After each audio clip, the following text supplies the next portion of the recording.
కాపు ఉద్యమ నేత ముద్రగడ పద్మనాభం కన్నుమూశారు. అనారోగ్యంతో బాధపడుతున్న ఆయన గత కొన్ని రోజులుగా హైదరాబాద్లోని సింధు ఆసుపత్రిలో చికిత్స పొందారు. పరిస్థితి విషమించడంతో తుది శ్వాస విడిచారాయన. ముద్రగడ పద్మనాభం ఏపీలోని తూర్పుగోదావరి జిల్లా కిర్లంపూడిలో 1953 జనవరి 22న జన్మించారు. ఆయన తండ్రి వీర రాఘవరావు. పద్మనాభం పాఠశాల విద్య కిర్లంపూడిలోనే సాగింది. ఆయన తాతయ్య పద్మనాభం మున్సబుగా పనిచేశారు. తన తండ్రి వీరరాఘవరావు రాజకీయాల్లో క్రియాశీలకంగా పనిచేశారు. 1962, 67లో రెండుసార్లు ప్రతిపాడులో స్వతంత్ర ఎమ్మెల్యేగా ఎన్నికయ్యారు. ఇదే అంశానికి సంబంధించి మరింత సమాచారం మా కరెస్పాండెంట్ రాజు మరింత సమాచారం అందిస్తారు. రాజు, నిజంగానే ముద్రగడ పద్మనాభం గారు లేని లోటు ఎవరు తీర్చలేనిది. అట్ ప్రెజెంట్ ఆయన భౌతిక కాయం ఎక్కడుంది? ఎటువంటి సమాచారం ఉంది మీ దగ్గర? అయితే ప్రస్తుతం ముద్రగడ పద్మనాభం భౌతిక గాయం అయితే హైదరాబాద్ లో సింధు హాస్పిటల్లో ఉంది.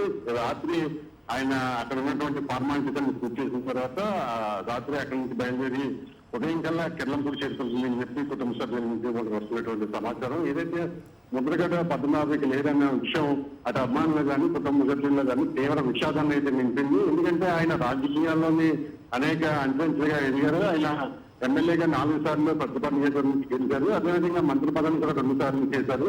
దీంతో పాటుగా కాకినాడ ఎంపీగా కూడా 1999లో ఆయన ఎన్నికైన పరిస్థితి అయితే ఉంది.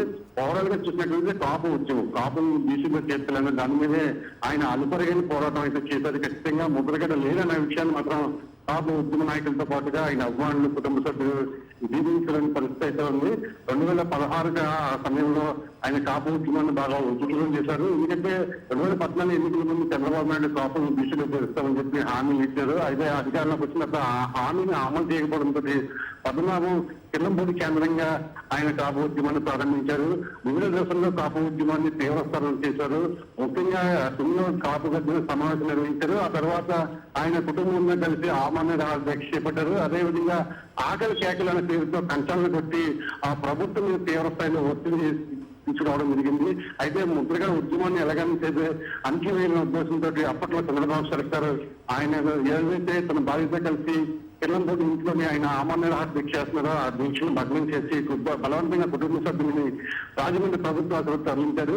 చికిత్స పేరుతో దాదాపు 13 రోజుల పాటు ముద్రగడ పద్మనాభంతో పాటు ఆయన భార్యను కూడా నిర్బంధించి ఆయన అనేక రకాలుగా వాళ్ళని క్షోభ పెట్టిన పరిస్థితి అయితే ఉంది. ఖచ్చితంగా భగవంతుడికి సమాధానం చెప్తారని చెప్పి అప్పట్లో ముద్రగడ చాలా మానసికంగా క్షోభ గురైన పరిస్థితి అయితే ఉంది. ఆ తర్వాత కాలంలో ఆయన వైఎస్ఆర్ కాంగ్రెస్ పార్టీలో జాయిన్ అయ్యారు. ప్రస్తుతం ఆయన కుమారుడు చంద్రబాబు ప్రతిపాదన నియోజకవర్గ వైఎస్ఆర్సీపీ ఇన్ఛార్జిగా కొనసాగుతున్న పరిస్థితి అయితే ఉంది. ఖచ్చితంగా ముద్రగడ పద్మనాభం లేని లోటు అయితే ఈ ప్రాంతం వస్తే కనిపిస్తుంది. ఎందుకంటే ముద్రగడ పద్మనాభం అంటే అభివృద్ధితో పాటుగా ఆయన ఇంటికి వెళ్ళినారికి మంచి ఆతిథ్యం ఇస్తారు. ఆయనే స్వయంగా వడ్డించుతారు. సైకిల్ని ఉండేదాకా కూడా ఆయన భోజనం పెడతారనేది ఇక్కడ ఉన్నటువంటి ప్రజలు చెప్తున్న పరిస్థితి అయితే ఉంది. ఓవరాల్ గా చూసినట్లయితే ముద్రగడ పద్మనాభంకి రారని అభిమానులు అయితే జీవించలేకపోతున్నారు. కార్తీక్ రాజు, అంటే అట్ ప్రెజెంట్ ఆయన కడసారి చూసుకోవడానికి ఇక్కడ కూడా పెద్ద ఎత్తున నేతలు, అభిమానులు, ముఖ్యంగా కాపు సంఘం నేతలు కూడా హాస్పిటల్కి చేరుకుంటున్నారు అన్న వార్త వినిపిస్తోంది. మరి ఏంటి సిచ్యువేషన్ ఎలా ఉంది అక్కడ? ప్రస్తుతం అయితే హైదరాబాద్ లో కాపు సంఘానికి సంబంధించిన నాయకులే కాదు, వైఎస్ఆర్సీకి సంబంధించినటువంటి కాపు నాయకులు కూడా అప్పుడే అక్కడ చేరుకుంటున్నారు. పద్మనాభం అక్కడ ఉన్నటువంటి ఫార్మాలిటీస్ పూర్తి చేసిన తర్వాత అర్ధరాత్రి సమయంలో అక్కడి నుంచి బయలుదేరి ఆయన పార్థివ దేహాన్ని నేరుగా కిర్లంపూడిలోని ఏదైతే ఆయన నివాసం ఉందో ఆయన నివాసాన్ని తీసుకొస్తారు. ఆ తర్వాత సందర్శకులు అదేవిధంగా అభిమానుల కోసం అని చెప్పి ఆయన పార్థివ దేహాన్ని అక్కడ ఉంచుతారు. ఆ తర్వాత ఎన్ని గంటలకు ఆయన బాధ్యత అంత్యక్రియలు నిర్వహిస్తారనేది ఆ కుటుంబ సభ్యుల నుంచి అధికారికంగా వెలువడాల్సిన ప్రకటన ఉంది. ఆ తర్వాత ఆయనకి అంత్యక్రియలు నిర్వహించి కిర్లంపూడిలో నిర్వహిస్తారని చెప్పి కుటుంబ సభ్యులు చెప్తున్నారు. మొత్తం మీద చూసినట్టే ముద్రగడ పద్మనాభం మరణం కాపు ఉద్యమ నాయకుల్లో తీవ్ర విషాదాన్ని నింపింది. కార్తీక్ రాజు, అంటే అట్ ప్రెజెంట్ హాస్పిటల్లోనే ఉన్నారు.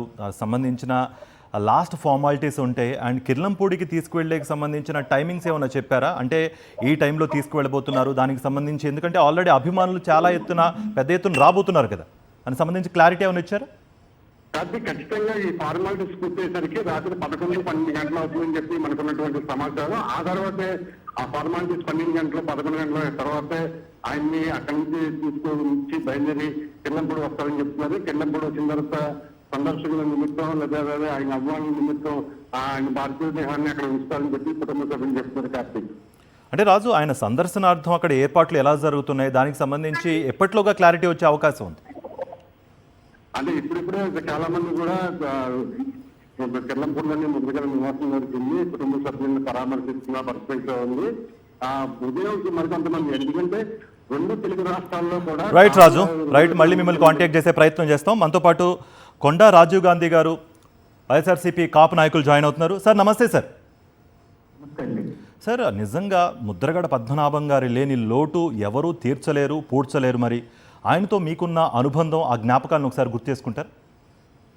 ముద్రగడ గారు లేని లోటు అనేటువంటిది కాపు జాతికి ఎప్పటికీ తీరని లోటు సార్. అది కాపు జాతి అనే కాదు, ఆ ప్రాంతంలో, ఆ కిర్లంపూడి ప్రాంతంలో, ఉభయ గోదావరి జిల్లాలో ఎవరికి ఏ కష్టం వచ్చినా, ఇబ్బంది వచ్చినా ఆయన నిలబడేటటువంటి తత్వం, మళ్ళీ ఆ నాయకత్వ లక్షణాలు కానీ, ఈవెన్ వైఎస్ఆర్ కాంగ్రెస్ పార్టీగా కానీ అందరికీ కూడా అత్యంత విషాదకరమైనటువంటి రోజు. ఆ లోటుని ఎవరికి భర్తీ చేయలేదు. దాంతో పాటు ఆయనతో నాకున్నటువంటి అనుబంధం, నేను విద్యార్థి రాజకీయాల్లో ఉన్నప్పుడు కానీ, ఎన్ఎస్యూలో ఉన్నప్పుడు కానీ, ఎప్పుడైనా ఎవరు వారి ఇంటికి వెళ్ళినా సరే అందరినీ ఆత్మీయంగా ఆదరించి, అందరికీ ముందు ఆహారాన్ని అందించి, మీ సమస్య ఏంటి, బయట పరిస్థితులు ఎలా ఉన్నాయి, వాకపు చేసి, కుటుంబ సభ్యుల గురించి అడిగి, తను కూడా ప్రతి ఒక్కరి కుటుంబంలో ఒక సభ్యుడిగా మాత్రమే ఉండేవారు ముద్రగడ పద్మనాభం గారు. అదేవిధంగా కాపు యాజిటేషన్ సమయంలో కూడా ఆయనతో పాటు ఆయన పక్కన ఉన్నటువంటి వారిలో నేను కూడా ఒకరిని. అయితే ఆ సందర్భంలో కూడా ఏ రోజు ఆయన సహనాన్ని కోల్పోలేదు, ఆయన ఇది చేయండి అది చేయండి అని ఎవరిని చెప్పలేదు. అక్కడ ఇంకా ఆ కాపు జాతులు ఆ రోజు ఆగ్రహావేశాలు అప్పుడు ఉన్నటువంటి ప్రభుత్వం మీద పెరిగిస్తున్నటువంటి సందర్భంలో కూడా సమయవనం పాటించండి, మనం శాంతియుతమైనటువంటి ఉద్యమం చేద్దాం, గాంధీవాదంగానే మనం ముందుకెళ్దాం అని చెప్పారు తప్పితే ఏ రోజు కూడా ప్రజలు రెచ్చగొట్టిన నాయకుడు కాదు ఆయన. ప్రజలకు మంచి చేసిన నాయకుడు. రైట్ అండి కొండారాజు గారు. ఇక కాపు ఉద్యమ నేత ముద్రగడ పద్మనాభం కన్నుమూశారు. అనారోగ్యంతో బాధపడుతున్న ఆయన గత కొన్ని రోజులుగా హైదరాబాద్లోని సింధు ఆసుపత్రిలో చికిత్స పొందుతున్నారు. పరిస్థితి విషమించడంతో తుది శ్వాస విడిచారాయన. ముద్రగడ పద్మనాభం ఏపీలోని తూర్పుగోదావరి జిల్లా కిర్లంపూడిలో 1953 జనవరి 22న జన్మించారు. ఆయన తండ్రి వీరరాఘవరావు. పద్మనాభం పాఠశాల విద్య కిర్లంపూడిలోనే సాగింది. ఆయన తాతయ్య పద్మనాభం మున్సబుగా పనిచేశారు. ఆయన తండ్రి వీరరాఘవరావు రాజకీయాల్లో క్రియాశీలకంగా వ్యవహరించారు.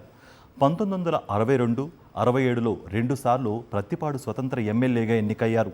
ఇక కాపు ఉద్యమ నేత ముద్రగడ పద్మనాభం కన్నుమూశారు. అనారోగ్యంతో బాధపడుతున్న ఆయన గత కొన్ని రోజులుగా హైదరాబాద్లోని సింధు ఆసుపత్రిలో చికిత్స పొందుతున్నారు. పరిస్థితి విషమించడంతో తుది శ్వాస విడిచారాయన. ముద్రగడ పద్మనాభం ఏపీలోని తూర్పుగోదావరి జిల్లా కిర్లంపూడిలో 1953 జనవరి 22న జన్మించారు. ఆయన తండ్రి వీరరాఘవరావు. పద్మనాభం పాఠశాల విద్య కిర్లంపూడిలోనే సాగింది. ఆయన తాతయ్య పద్మనాభం మున్సబుగా పనిచేశారు. ఆయన తండ్రి వీరరాఘవరావు రాజకీయాల్లో క్రియాశీలకంగా వ్యవహరించారు.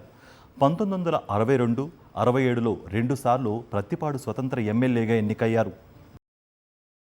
మరిన్ని అప్డేట్స్ కోసం ఛానల్ను సబ్స్క్రైబ్ చేయండి. నోటిఫికేషన్స్ కోసం బెల్ ఐకాన్ పై క్లిక్ చేయండి.